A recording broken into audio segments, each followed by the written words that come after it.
Our next segment today is thinking about characteristics of the healthcare workforce.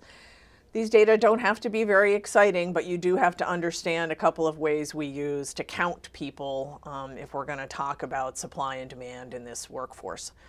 So we're going to talk about who the healthcare workforce is. We're going to look at ways of classification. We're going to look at how they're educated and trained. We're going to think a little bit about the demographics and diversity of that workforce as we face a future with a more diverse population. So you don't have to take a lot of notes on this list, but I put this list here so you can see a wide range of health practitioner and technical occupations that are included in the standard classification of health workforce positions. You can see everyone from dentists to physicians to optometrists and audiologists, even veterinarians are in our healthcare workforce, taking care of our furry friends. And we have athletic trainers who may be caring for kids out on, the school in athletic fields.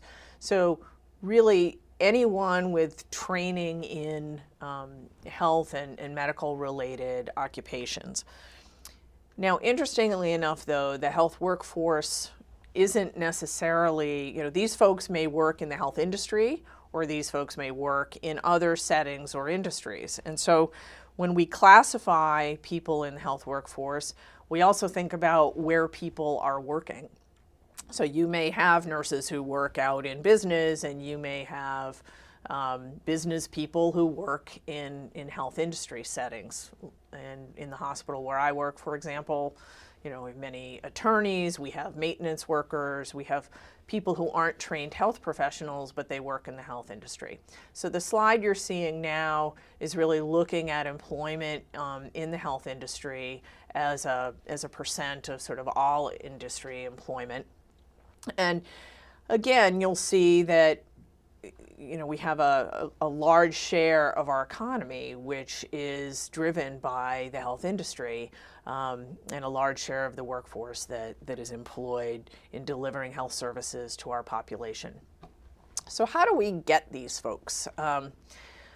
Physicians have a fairly standard route to their education. They generally have to take some courses in order to apply to medical school, typically 4 years of medical school, though there are some accelerated programs in this country.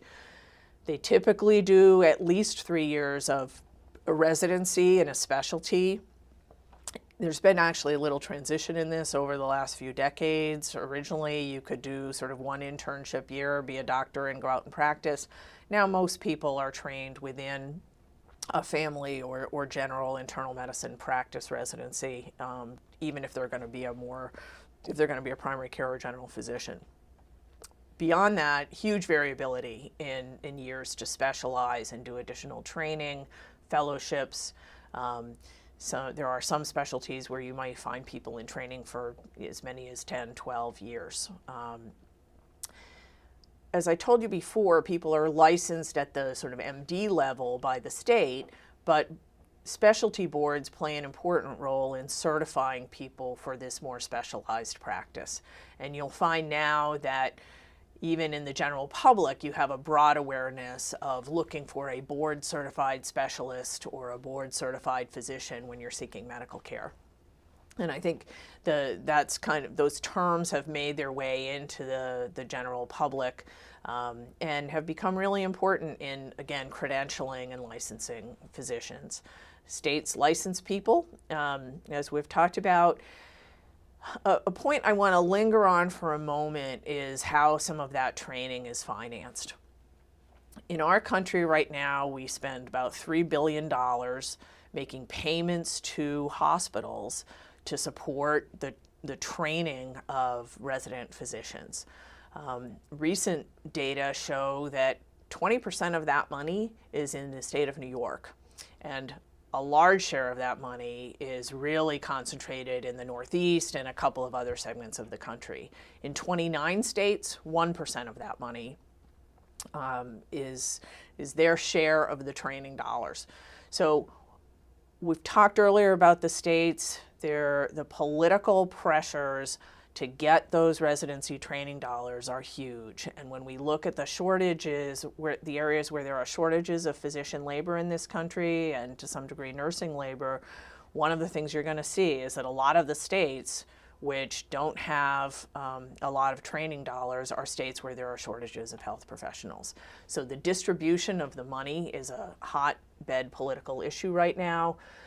It's always, there's so much money that goes into this training that creating additional residency slots is a political hot button. Distributing those residency slots, as I've said, is really a highly contended issue at the state and federal level. So that's an issue you're going to be hearing more about. Nurses have a much more variable kind of training path. There are really 3 to 4 times as many nurses in this country as there are physicians. But the RN that you see after everyone's name is that license, sort of akin to the MD. In the MD case, though, that's a degree and a license. In the nursing case, the RN is a license, not a degree. RNs are trained in a variety of settings in the past and even currently in shorter term diploma programs, associate programs, bachelor programs, master programs. You can enter nursing in a variety of ways through many kinds of degree programs.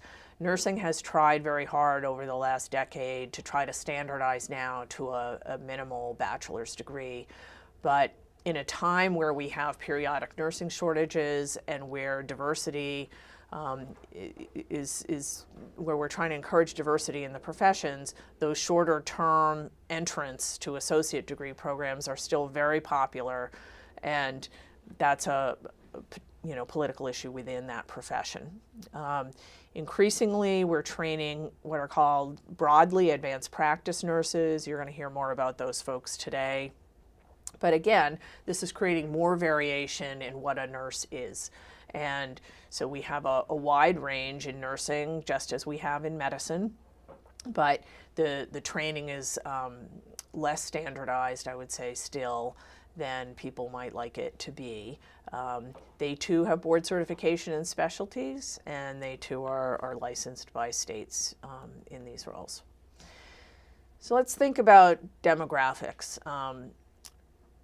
I want to focus first just on sort of age and gender as a basic. We still have a majority of physicians in our country who are male. Almost 70% are male and 30% are female. Within certain specialties, that's evening out, and among medical students, that proportion is evening out.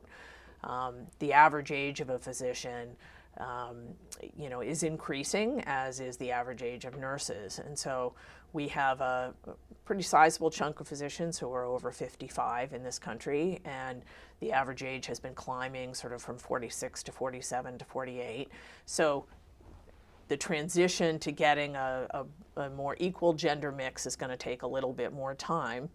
On the other hand, the gender mix just hasn't happened in the nursing profession. Despite all of these different forms of educating nurses, we still have the vast majority of nurses who are female. And there has been some growth in this. Interestingly enough, the military has achieved more parity. The military trains more equal numbers of men and women in nursing. And as folks leave the military workforce and come out into civilian life, we've actually been expanding the number of men in the nursing profession. This shows a sizable portion of RNs who are under 55. On the other hand, if you look at the age of people who are actually working, it's a more even split sort of over and under 50. And the reason is that nurses tend to move in and out of the workforce more. And so even though the trained population looks a little younger, the actual working population looks a little older. I want to highlight the fact that in our country, we have an increasingly diverse society. This shows you data from 2010 and projected data from 2050 about racial and ethnic diversity in the U.S. The main thing I want you to focus on here is the projected growth in the number of Hispanic folks in our country. The number of Black or African American people is not projected to change much. The number of Asians is not projected to change much. But when you look at the diversity among health professionals, showing you here sort of all professionals versus physicians, what you see is that the percent of Asians is well ahead of their population in the general population. The percents of Black and Hispanic health professionals well below. And as we face a more diverse society, whether we are really inviting diverse students into our health professions has become an issue that many professional organizations are really thinking hard about. The medical colleges, the hospital employment, you'll see a lot of national trade organizations in our country thinking about this diversity issue and asking, can you come into our health facilities and meet health professionals who look like you? And we know that there's important data on cultural competence and concordance, and we're hoping that as our population gets more diverse, we'll find ways to stimulate diversity in the workforce. Hence, some of those programs back in when we were talking about the Affordable Care Act, to really try through loan repayment programs, through buttressing our community health center populations. We're really trying to address that diversity issue in a real way.